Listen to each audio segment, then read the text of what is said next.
paz. Amém, igreja? Vamos, nesta manhã, meditar na palavra do Senhor. Eu gostaria que os irmãos se colocassem de pé, para que nós possamos fazer a nossa leitura.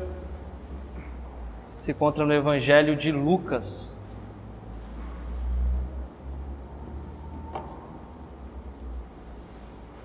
Evangelho de Lucas, capítulo de número 24.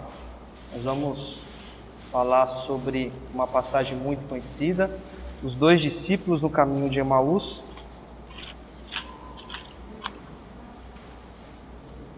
Lucas 24, a partir do versículo de número 13. Todos acharam? Amém? Diz assim a palavra do Senhor. Naquele mesmo dia, dois deles estavam indo para um povoado chamado Emaús, a 11 quilômetros de Jerusalém. No caminho conversavam a respeito de tudo o que havia acontecido. Enquanto conversavam e discutiam, o próprio Jesus se aproximou e começou a caminhar com eles, mas os olhos deles foram impedidos de reconhecê-lo. Ele lhes perguntou: sobre o que vocês estão discutindo enquanto caminham? Eles pararam, com os rostos entristecidos. Um deles, chamado Cleopas, perguntou-lhe: você é o único visitante em Jerusalém que não sabe das coisas que ali aconteceram nestes dias? Que coisas? Perguntou ele. O que aconteceu com Jesus de Nazaré? Responderam eles. Ele era um profeta, poderoso em palavras e em obras diante de Deus e de todo o povo. O chefe dos sacerdotes e as nossas autoridades o entregaram para ser condenado à morte e o crucificaram. E nós esperávamos que era ele que ia trazer a redenção a Israel. E hoje é o terceiro dia desde que tudo isso aconteceu. Algumas das mulheres entre nós nos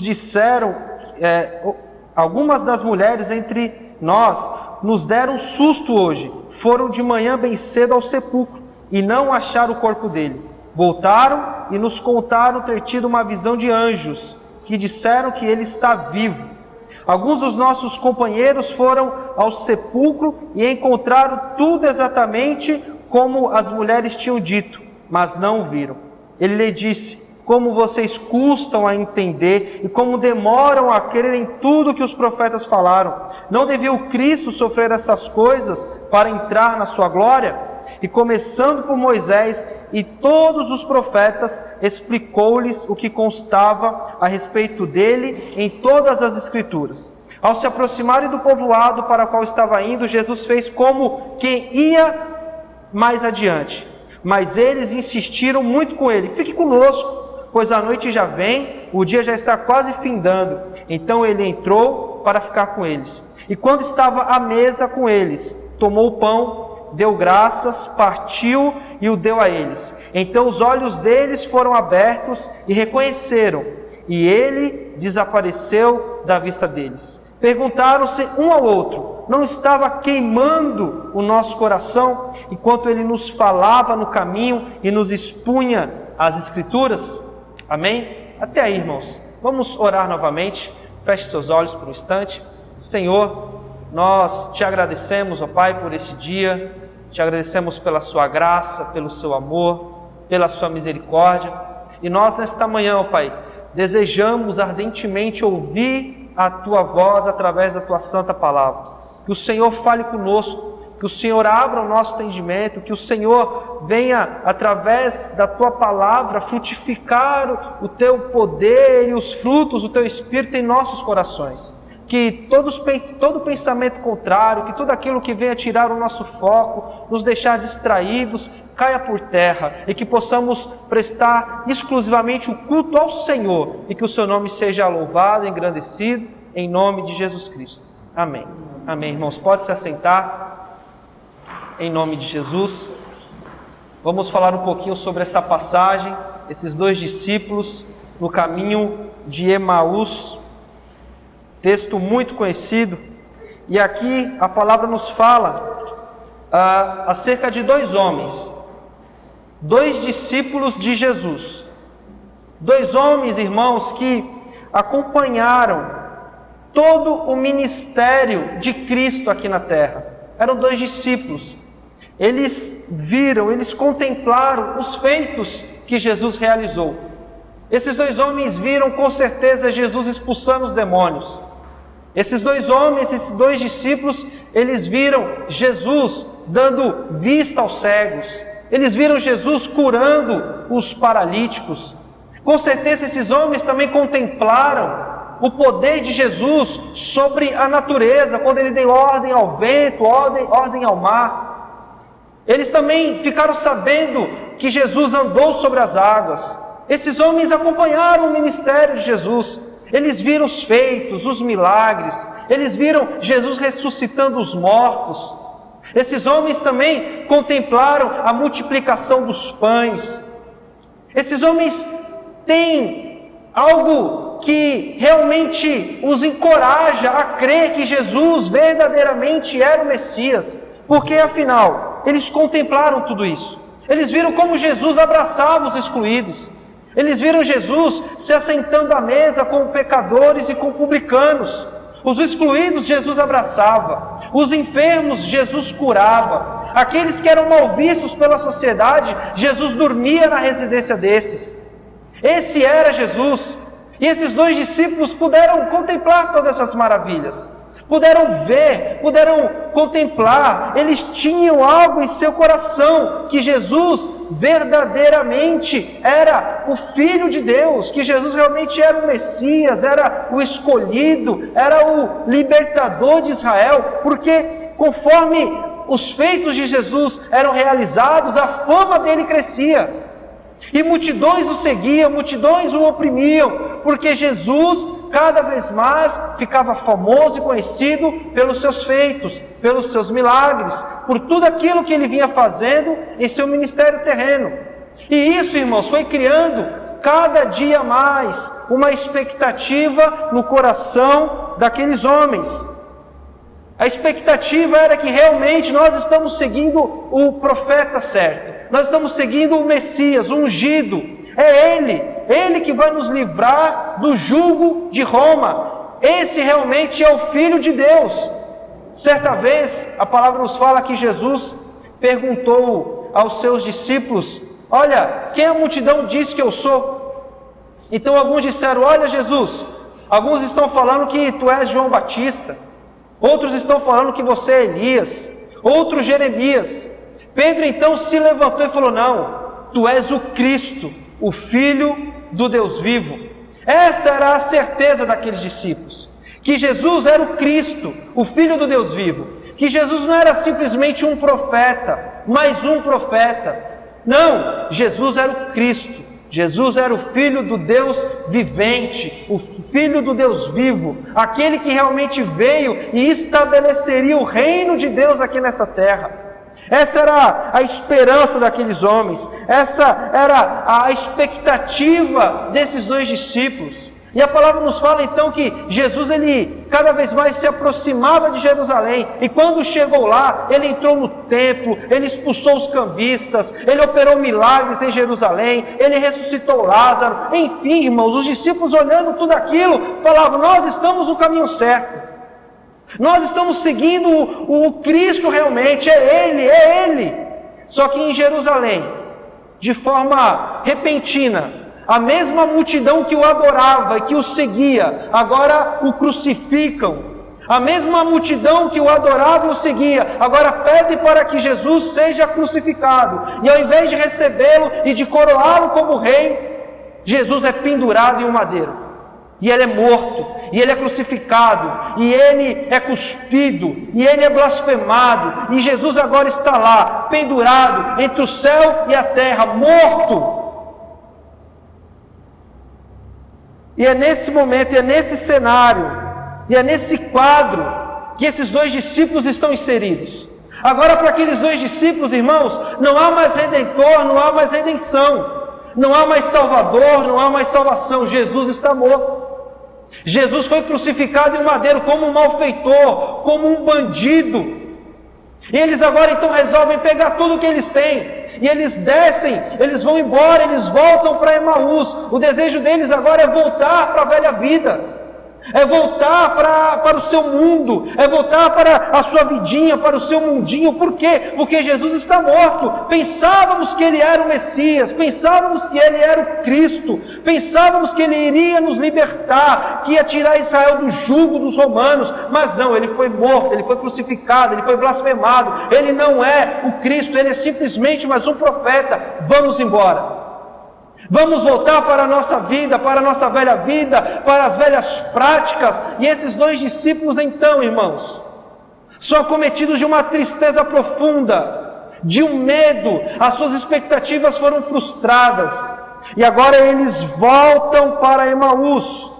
Eles tomam um caminho para voltar para a sua velha vida, para as suas velhas práticas.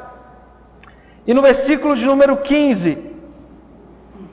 do texto que nós lemos, nos diz que enquanto eles conversavam e discutiam, o próprio Jesus se aproximou e começou a caminhar com eles.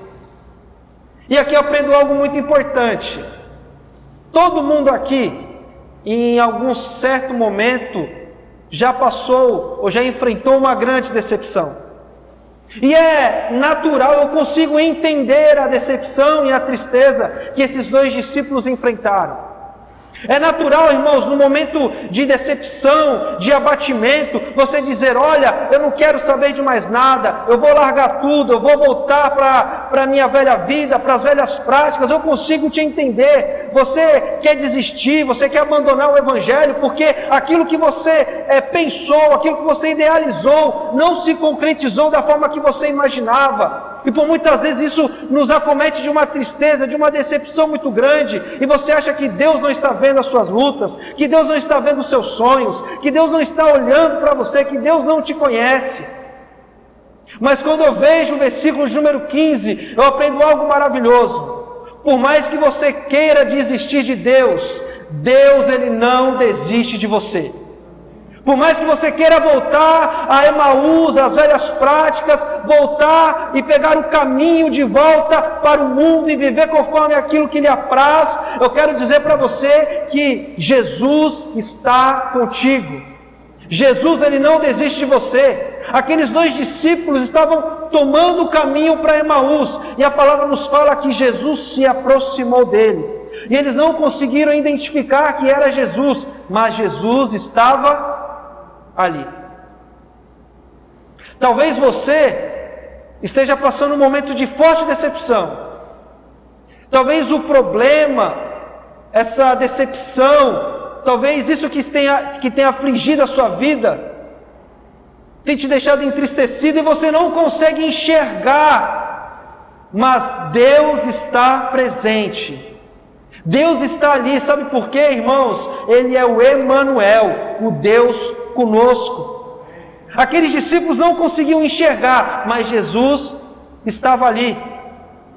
E em 2 Reis, capítulo número 6, versículo número 15, nos fala sobre o profeta Eliseu. O texto nos diz que o rei cercou toda a cidade. A cidade estava cercada.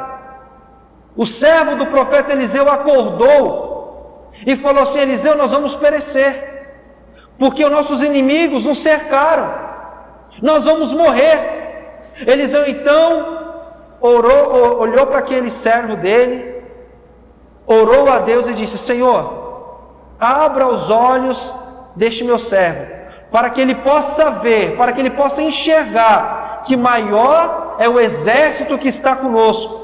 E quando Eliseu ora, os olhos daqueles servos são abertos. Ele consegue ver um exército numeroso de fogo, de carruagens, de cavalos de fogo que estava ali.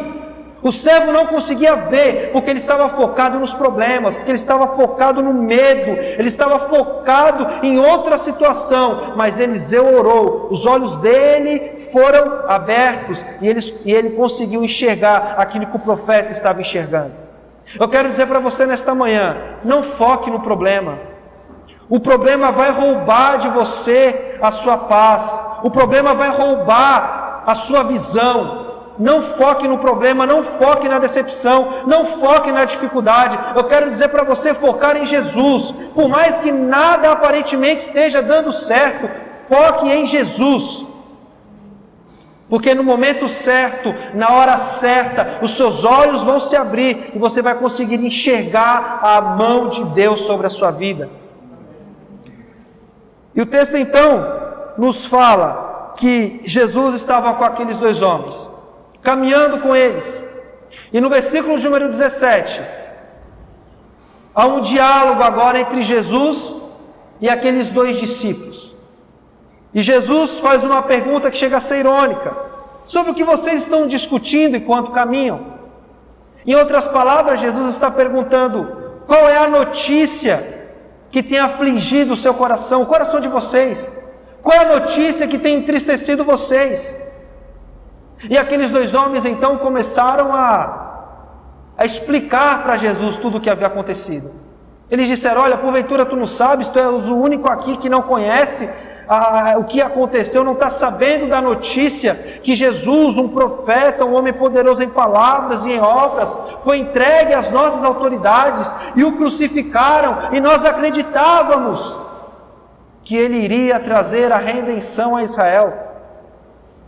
Só que agora ele foi morto, ele foi pendurado no madeiro. Não temos mais expectativas, não temos mais sonhos, não temos mais esperança. Porventura, você não sabe? A notícia, irmãos, que desanimava aqueles dois discípulos, era a notícia de sexta-feira, sobre a morte de Jesus. Só que Jesus ele tinha uma notícia atualizada para dar para aqueles dois homens. A notícia que Jesus tinha era de domingo pela manhã. Domingo bem cedinho. E a notícia é que Jesus, sim, ele foi morto, ele foi crucificado como um cordeiro, mas ao terceiro dia ele ressuscitou dentre os mortos. Ele ressuscitou como um leão da tribo de Judá, e ele rugiu de dentro para fora, e o sepulcro se abriu, e a morte não venceu, o pecado não o segurou, e ele hoje vive e reina para sempre. A notícia que Jesus tinha para dar para aqueles homens não era sobre a morte dele, mas sobre a sua ressurreição. Eu quero dizer para vocês esta manhã, a última palavra para a sua vida não vem de homens, a última palavra para a sua vida vem de Deus. Você pode até ter recebido uma notícia ruim, meu irmão. Às vezes você recebeu a notícia de uma enfermidade, o médico dizendo que não há cura, que não há jeito. Talvez o desemprego bateu na sua porta, talvez o patrão te chamou na sala e dispensou os seus serviços devido à pandemia, e essa é a última notícia que chegou até você, e essa última notícia tem afligido a sua vida, tem te deixado para baixo, desanimado, mas eu quero dizer para você que a última notícia vem da parte de Deus. A última notícia nunca vai ser sobre a morte, mas a última notícia para nós sempre vai ser sobre a ressurreição de Jesus. E todas as vezes, irmão, que alguma decepção, alguma notícia ruim chegar, e vai chegar durante essa caminhada, muitas notícias ruins vão chegar até nós, para nos entristecer, para nos lançar para baixo. Eu quero que você lembre disso, que Jesus, ele ressuscitou dentre os mortos e ele vive. E se ele vive, meu irmão, há esperança para você. Se ele vive, há esperança para mim. Essa é a última notícia. É a notícia que Jesus agora transmite para aqueles homens.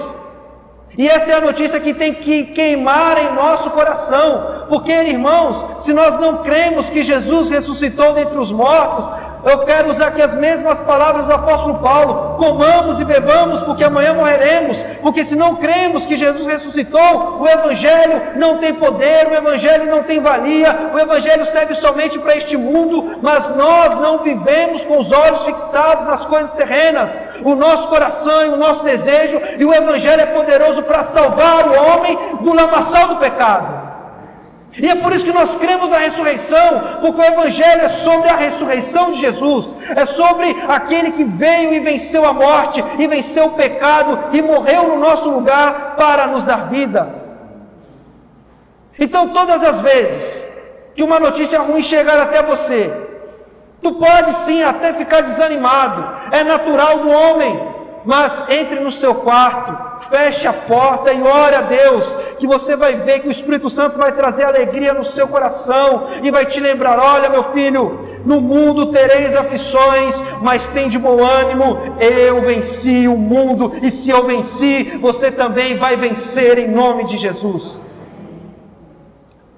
E Jesus então começa a conversar com esses discípulos, e no versículo de número 25, nós vamos ver que Jesus diz assim para aqueles dois homens: como vocês custam a entender, como demoram a crer em tudo que os profetas falaram.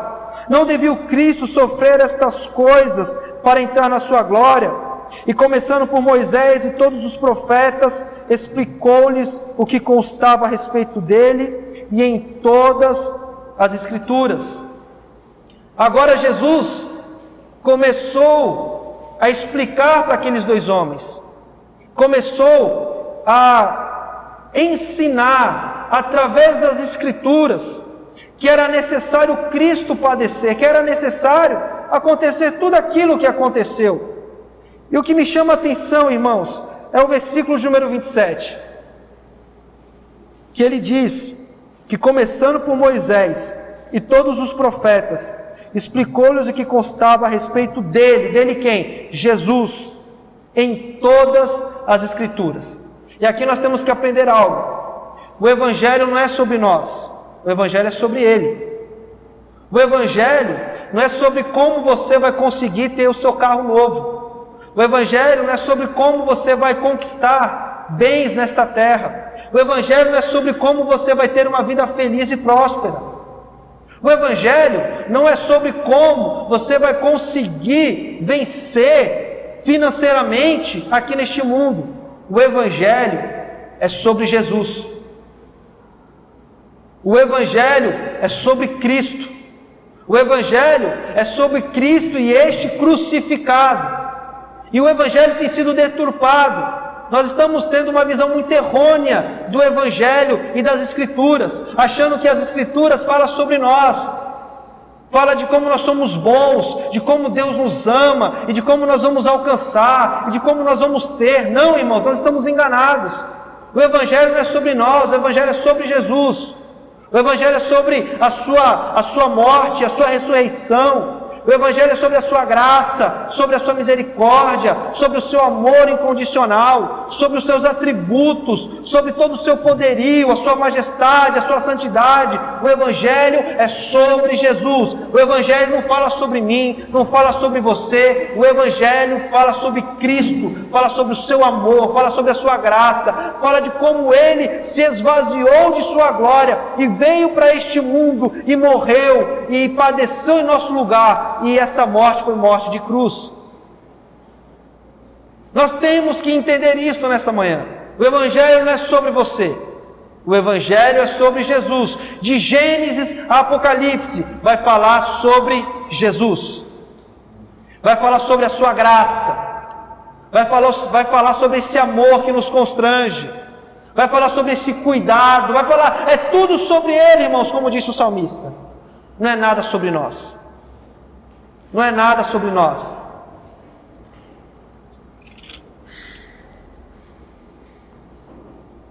No versículo então de número 28, a palavra nos fala que eles estavam se aproximando do povoado, na qual estavam indo, e Jesus fez como quem ia adiante. Só que os discípulos insistiram e disseram: olha, fique conosco, já é tarde, venha, fique com a gente. E Jesus então aceitou aquele pedido, adentrou, e ali eles estavam à mesa, e Jesus então ele pegou o pão, o partiu, deu graças, e entregou para os discípulos, e ali eles cearam. E quando ele partiu o pão, os discípulos, a palavra nos fala que os olhos deles foram abertos, e eles conseguiram identificar que aquele homem que caminhava com eles durante todo aquele percurso, era Jesus, era o Cristo, era o Messias que havia sido crucificado. E naquele exato momento então, Jesus, ele sumiu de forma repentina. E um olhou para o outro e disseram: você notou que enquanto ele nos falava, o nosso coração queimava, o nosso coração se enchia de alegria, enquanto ele expunha as Escrituras, enquanto ele falava acerca das Escrituras, o nosso coração queimava. E os discípulos começaram a conversar. E agora, irmãos, não há mais tristeza, não há mais medo, não há mais decepção no coração daqueles discípulos. Eles agora estão com o coração queimando. E queimando por quem? Queimando por Jesus. Mas por quê? Porque a palavra foi exposta, porque a palavra foi pregada com fidelidade e com clareza. E aqueles dois homens agora têm um coração tomado não pelo medo, não pela decepção, não pela angústia, mas o coração deles foram tomados de imensa alegria, de desejo, de fervor espiritual. E eles saem dali agora com o coração transbordando de alegria, irmãos. Porque a palavra lhes foi pregada. E eu quero dizer para você que o remédio para o seu coração, para que essa decepção, esse medo venha cair por terra na sua vida, não é você fazer um curso qualquer, não é você procurar médicos, não, nada disso vai resolver. O que vai resolver, o que vai trazer alívio à sua alma, o que vai encher o seu coração de alegria novamente, é somente a palavra de Deus. Leia a palavra de Deus, se debruce na palavra de Deus, medite nesta lei de dia e de noite. A palavra de Deus é pão, é o alimento para a nossa alma, é refrigério para a nossa alma. O que aqueles dois homens estavam precisando, o que aqueles dois discípulos estavam precisando, era de uma dose da graça e da palavra de Deus. E quando eles receberam, irmãos, no lugar do medo e da decepção, veio a alegria e o fervor espiritual novamente. Então, nesta manhã, eu quero deixar essa reflexão com os irmãos. Nunca se esqueçam, não importa o tamanho da luta, não importa o tamanho da dificuldade, ou a decepção que você enfrentou ou está enfrentando, lembre-se que Jesus, Ele está contigo. Ele está trilhando esse caminho com você. Você não consegue ver no início, porque você está muito focado no problema, focado na adversidade. Você está olhando muito para as circunstâncias, e isso está te impedindo de ver Jesus. Mas lá no final, no momento certo e na hora certa, Deus, Ele vai tirar a venda dos teus olhos, e você vai conseguir enxergar que toda essa luta você não enfrentou sozinho. E se você venceu, é porque Ele estava contigo. Amém? Se coloque de pé em nome de Jesus.